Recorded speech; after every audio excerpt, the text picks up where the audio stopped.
Hello. Hi guys, it's Caroline with Glass Slipper Concierge, and I just wanted to hop on here because I get this question pretty much every week from clients and friends that just kind of want to know kind of the basics of what is the difference between Disneyland and Walt Disney World. And that is kind of a loaded question on one hand, but at the same time, it is also, there's some facts that I can share to kind of make that, make it a little easier to tell the difference. And I have notes, so if I look down, just know that I'm trying to stay on track because I can talk about this all day long.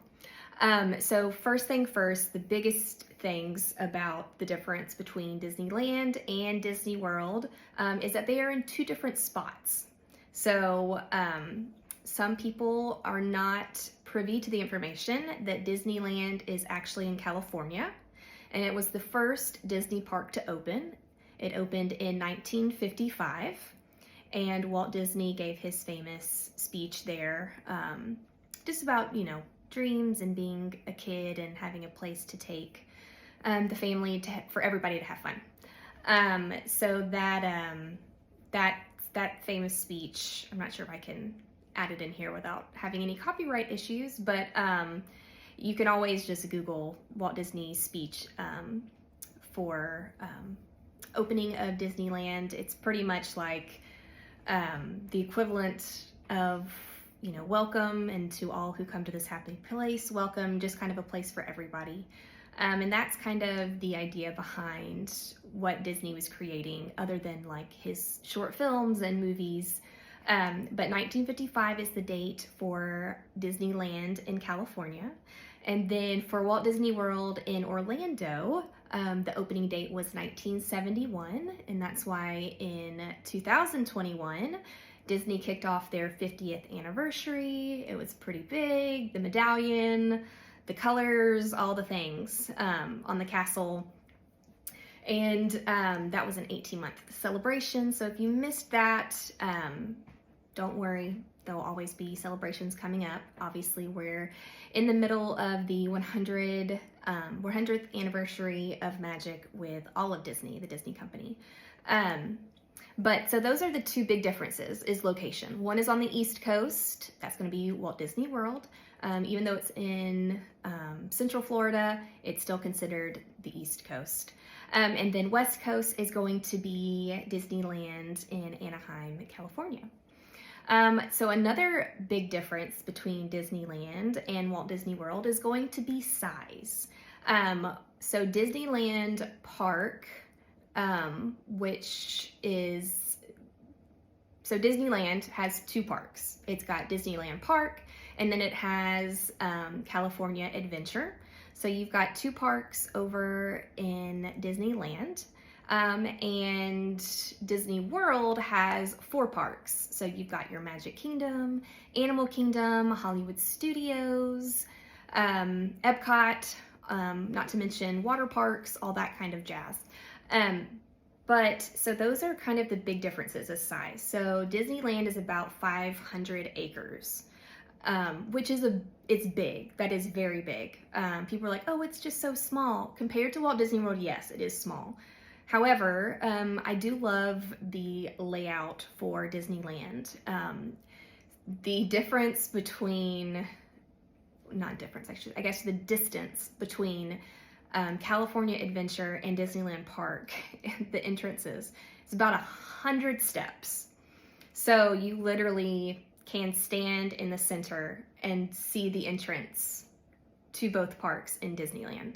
And I think that is very convenient. It's very convenient for park hopping. It's going to be very convenient as far as not needing additional transportation. Whereas Walt Disney World is 25,000 acres. And so what that means is that Disneyland can fit into Magic Kingdom's parking lot.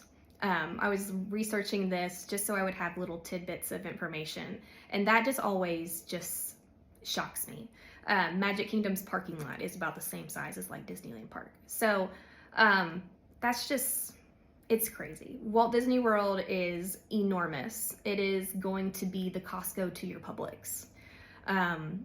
So a lot of people that grow up going to one of these parks, they go to experience the other one and they just are shocked. And it is a shock. If you're used to Walt Disney World and you go to Disneyland, you're going to possibly be underwhelmed with certain aspects. But at the same time, there's so many things that make Disneyland so incredibly special. One being that Walt's apartment is there, the train, just the history. If you're a history buff like me, you just love those little tidbits.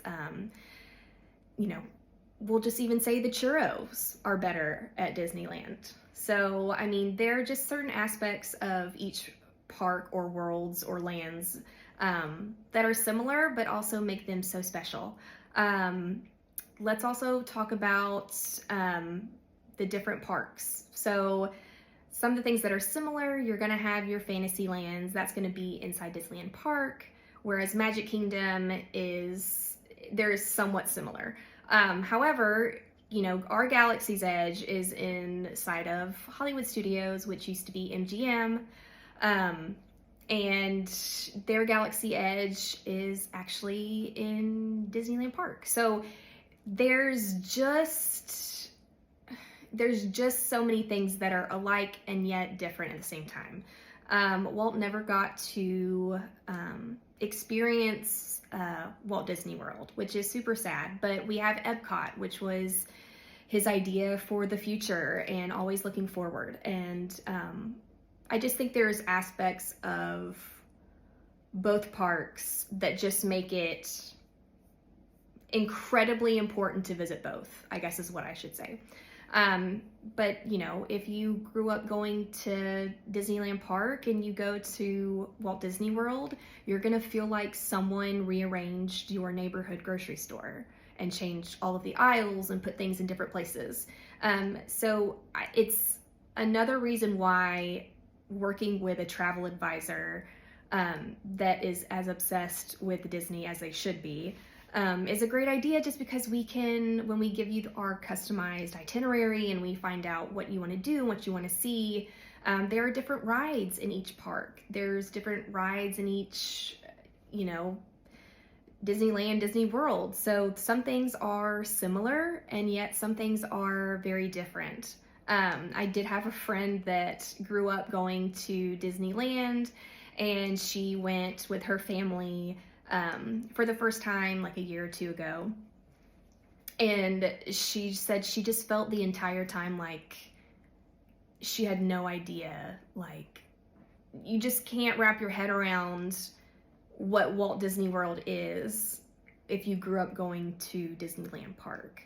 It's just a different animal. I mean, the transportation alone, I mean, the size of Walt Disney World is incredibly expansive and ever growing and expanding, which we love. And Disneyland is going to be getting so many incredible things in the upcoming years.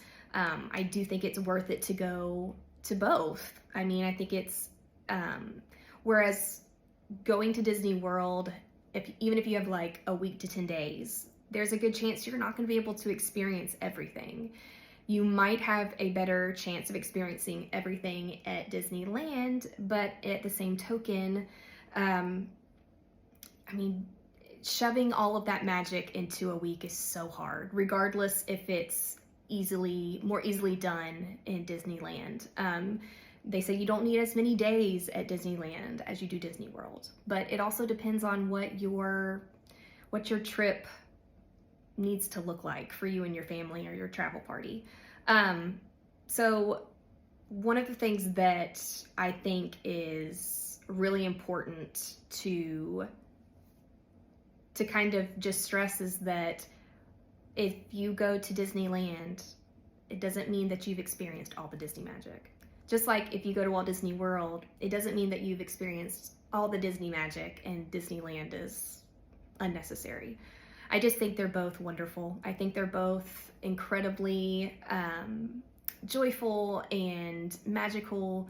I think it's imperative that if you're a Disney fan, that you get to experience both. As far as like their domestic theme parks, both of them are so incredibly worth it, and I think you'll have an incredible time.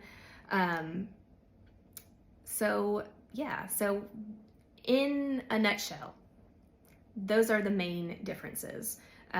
Where to stay, there's 25 plus options at Disney World.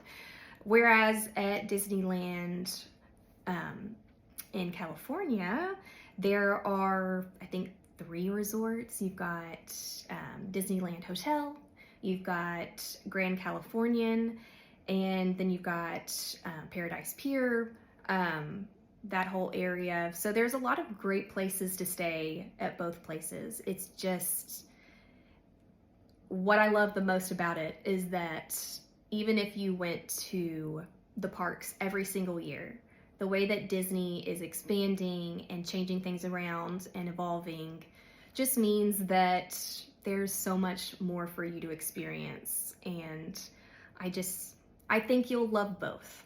And the castles are different.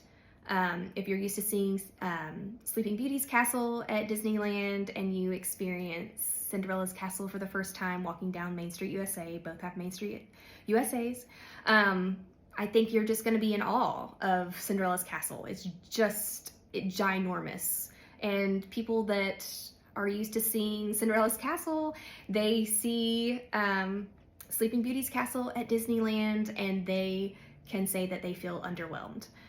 But in the same token, both are still incredibly magical, and the architecture is amazing, and how they made things look to scale to make things appear bigger, and what they learned from Disneyland Park to apply to Walt Disney World, and what they're learning at Walt Disney World to apply to future expansion at Disneyland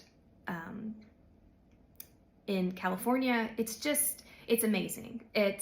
Disney does Imagineering and building and magic and culinary experiences. It's just magical.